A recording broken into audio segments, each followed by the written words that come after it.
وڵازانەگەڵتان بەردەوامی نۆچنە لای تەوەری ستۆدیۆ بۆ ئەمڕۆی بەرنامە کەمان ماڵێکی هونەری لە شاری سلێمانی ئەکرێتەوە کە ماڵی هونەری قەرەداخە و ئارەزومەندانی بواری هونەر لە هەر بوارێکا بێت ئەتوانن سوود لەم ماڵە وەربگرن. گفتوگوی زیاتر لەسەر ئەم ماڵە هونەریاکەین ماڵی هونەری قەرەداغ لەگەڵ زۆر بەڕێز سامان بەرپرسی ماڵی هونەری قەرەداغ. کاکسان سڵاوت لێبێت. کاکسان بەخێر بیت. سڵاوتان لێبێ. باسێکی ماڵی قەرەداغمان بوو بکەین با بزانین ئەم ماڵە چییە لە چی پێک هاتۆ چیە توانێت بەشدار بێت لە ئەم ماڵەیە. سەرەتا زۆر سپاسی بەرنامەکەتان دەکەم. سەرەتای دامەزراندنی ماڵی هونەری قەرەداغ دەگەڕێتەوە بۆ 1/6 ساڵی 2025. طبعا ئەمڕۆ کردنەوەکەیمان ڕاگەیان. بەڵێ. بوارەکان ئەوانی کە بتوانن فێرخوازان بێن بۆ ماڵی هونەری قەرەداغ خوێندنی تیا بکەن بوارەکانی وەکو موزیک، شانۆ، شێوەکاریە. ماڵی هونەری قەرەداغ ئەبێتە ناوەندێکی هونەری و هەروەها دەبێتە ئەرشیفێکی هونەری بۆ شاری سلێمانی بەتایبەتی و بۆ هەرێمی کوردستانیش. باشە بیرۆکەی ئەم ماڵە دروستبوونی ئەم ماڵە لە چیەوە سەرچاوی کرد؟ ماڵی هونەری قەرەداغ بیرۆکەی ماڵی هونەری قەرەداغ طبعاً ماڵی هونەری قەرەداغ بە شێوازێکی ئەکادیمیانە هەوڵەیات فێرخوازەکانی بگەێنێتە ئاستێکی توانا و ئەو ئاست و توانایانەی کە لە گەنجانی وڵاتەکەمانە هەیە مامۆستا گەنجەکانی وڵاتەکەمانە هەیە بتوانین ئاستیان بەرزکەینەوە و ئاستی فێرخوازەکان تاوان بەرزکەینەوە و بیانگەێنینە ئاستێکی بەرزتر و هەروە ئەو مامۆستایانەی کە گەنجانەی بەتایبەتی کە چەند ساڵە لە بواری هونەریە کار دەکەن بتوانن ئەو خولیا و ئەو خولیایی کە هەیەە لە بواری هونەرە بەتایبەتی لە بەشەکەی خۆیانە بیگەنە گەنجانی وڵاتەکانی خۆمان. جوانترین خاڵ لە ئێرە ئەوەیە کە ئێوە بوارەکەی خۆتان تەواو کردووە کە ئەو بوارەشیان تەواو کردووە لە هەمان کاتە لە هەمان بواری خۆیانە خزمەت ئەکەنەوە کەواتە ئێوەش هەر لە بوارەکەی خۆتانە خزمەت ئەکەنەوە و پێم بڵێ چەند مامۆستا لە نێو ماڵی هونەری قەرەداغا دەرز بە فێرخوازەکان ئەڵێنەوە. لە ئێستا 4 مامۆستاین ئەفو 5 مامۆستاین بەخۆمەوە 5 مامۆستاین 3 مامۆستای موزیکمان لەگەڵایە و هەروەها 2 مامۆستامان لەگەڵایە خاتو ساڤیا و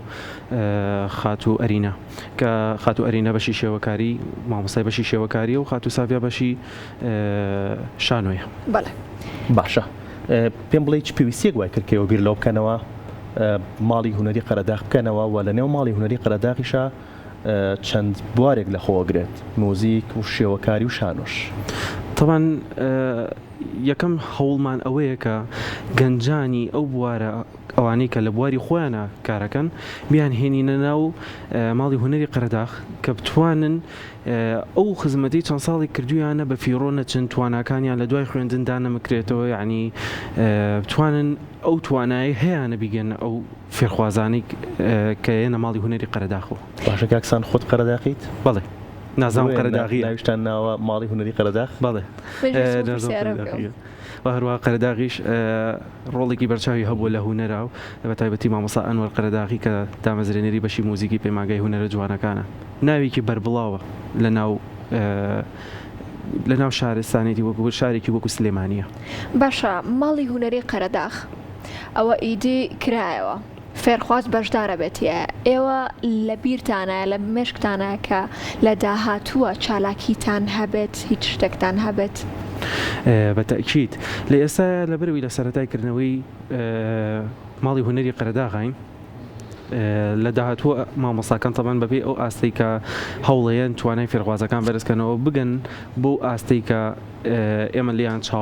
چاڕوانەکەین و هەروە بەتەکیدیش لیان چاڕوان هەکەین بتوانن یعنی چەندین گروپی موزیکی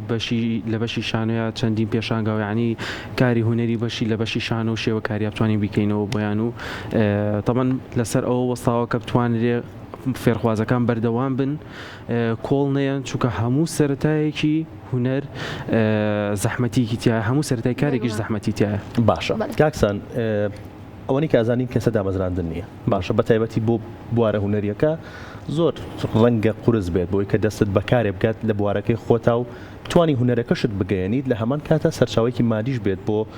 بژێوی ژیانی خۆت یان بۆ بەرەو پێشبردننی هونەرەکەت. ئێستا ئێوە لە ماڵی هونەری قەرەداغ ئەمەتان کردووە هەم هونەرەکە ئەگەیەنن هەم سەرچاوەیەکی دارایی باشیشە ڕەنگە بۆ خۆتان باشە بۆی کە هونەرەکەتان بەردەوام بێت کەسانی تریش ئەکرێت بڵین ئەتوانن بەشدار بن لە لەگەڵ ئێوەیە وەکو مامۆستا بێنە ماڵی هونەری قەرەداغ و ئەوانیش وەکو ئێوە هەم هونەرەکەیان بگەێنن و سەرچاوەیەکی مادیش بێ بۆ خۆیان بە دڵنیایی و بیرمان لەوە کردوەوە یعنی بەشی فیلم سازی بێنینە ناوە یعنی چەندان بەشی تر بۆ مامۆسایی زیاتر بۆ بەشی موزیک بێنین چونکە ئێمە ئەوەی کە هەمانە بۆ نمونە من یعنی مامۆساکان هەمویان لە پسپۆڕێکە لە ئامێرێکی تایبەت تا پسپۆرن یعنی ناتوانین لە چەندین ئامێرا پسپۆر من تەنها مەگە بتوانین لێ مامۆساکان شتێکی سەرەتایی بە فێرخوازەکان بڵێنەوە و بیان بتوانن بیگەنە سەر ئاراستەیەکی ڕاست بەڵام لە داهاتوە بە تەئکیدۆ پێویستمان بە مامۆساکانی تر لە بەشەکانی هونەرەکانی ترە بێ باشە سەرەتای دەستپێکردن تۆزێ قورسە زەحمەتیەتە بەردەمە پێم بڵێ ئاستەنگەکانی دروستکردنی ماڵی هونەری قەرەداغ چی بوو؟ طبعا وەکو ئاستەنگی ئەتوانم بڵێم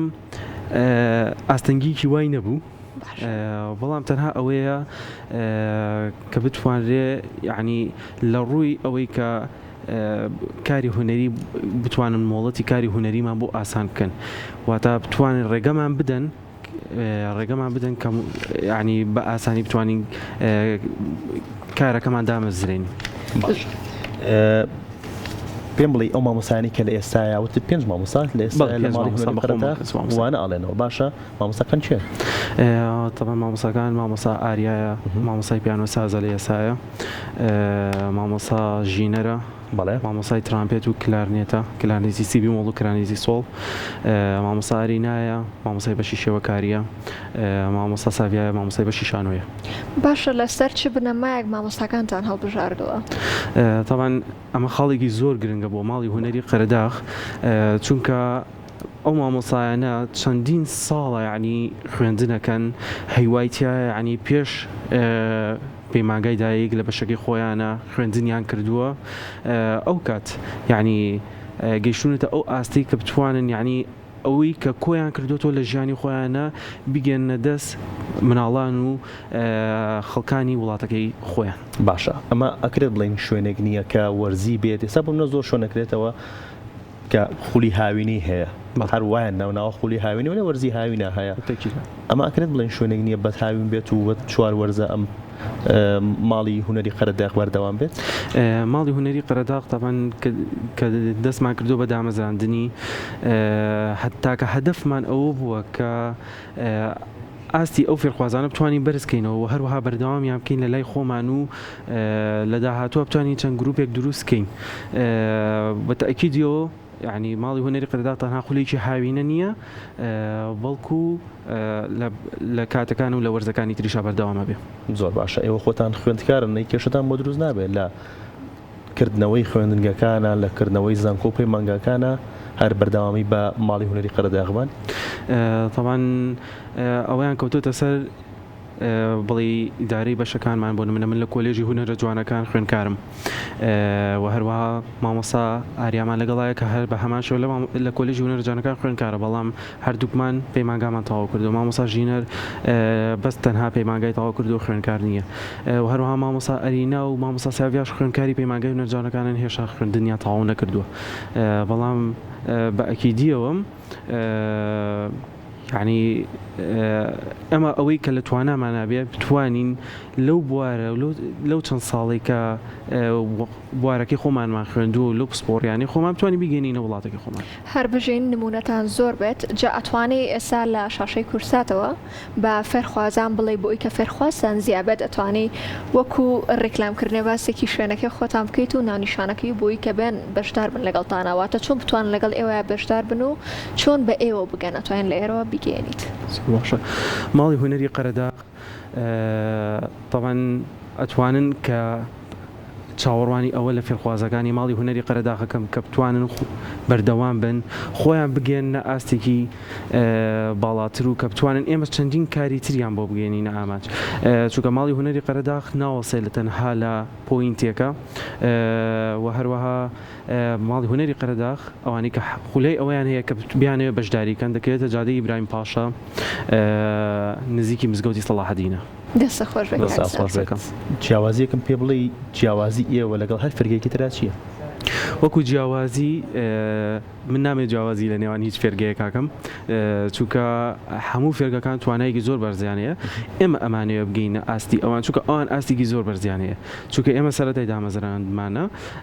بە تەکیدی و ئەوانیش ئاستێکی زۆر باڵا پێشکەشەکەن و خزمەت بە شارەکەمانەکەن. هەر بژین نمونەتان زۆر بێت و ئێوە لە هەمان کاتە لە بوارەکەی خۆتانان و خەریکی خوێندن و بەڵام هەر حەزەکەن ئەگەر کاریش بکەن ئیشێکتان هەبێ هەر لە بوارەکەی خۆتانە بێ، ئەوە ئێمەتێکی زۆرە کە بتوانیت لە هەمان بواری خۆتا کە ئەخوێنیت لە هەمان کاتی شاکار بکەیت لەگەڵی هەر لە هەمان بوارە.